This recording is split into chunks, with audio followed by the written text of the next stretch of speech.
Je suis le légendaire Drac et j'ai besoin de ton aide pour résoudre le mystère du grondement qui secoue la vallée. Un scénario qui invite les familles à partir à l'aventure. Une chasse au trésor avec le Drac et ses amis Tartaran, Petit Jeannot ou encore Fada de la Lune. L'application Légende du Tarn vous promène de site en site. 35 au total sont à découvrir. Ici, nous sommes au prieuré. Oui. Donc vous cliquez là et ça vous donne les explications sur la presqu'île. D'accord. En Bialé, le lieu est incontournable. Et emprunte le chemin qui passe sur la droite, le long du cimetière. Beaucoup moins connu, le village de Lombers. Inscrit dans le programme, il propose un petit jeu aux visiteurs. Ah, donc la croix est là. Oui, moi je l'aime. Ah d'accord, alors attendez, je l'ai vu à l'envers. D'accord, ok. C'est interactif, il faut réfléchir quand même. Après, on ne pense pas forcément comme l'application. Donc il faut s'adapter et il faut chercher.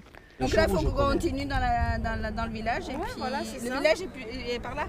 Cette application n'est pas seulement ludique, elle a aussi un intérêt économique pour les territoires. Le but du jeu aussi, c'était de faire en sorte que les touristes se déplacent et aient envie aussi de rester un peu plus longtemps et de rallonger leur séjour. Sur le parcours, une perle à ne pas manquer, le hameau de Gueïcre. Cela ne se voit plus, mais au Moyen-Âge, c'était une place forte. L'application donne quelques indices pour aller un petit peu plus loin. Donc là, on est vraiment sur un fief qui est en hauteur, qui a connu de nombreuses périodes un petit peu troubles, puisque justement on dominait toute la vallée du Tarn. Donc on a eu la guerre de 100 ans, les guerres de religion, et Gueïcre était vraiment un fief des Anglais. Cette application gratuite mêle chasse au trésor virtuel et histoire vraie, avec pour terrain de jeu des paysages et un patrimoine bien réel.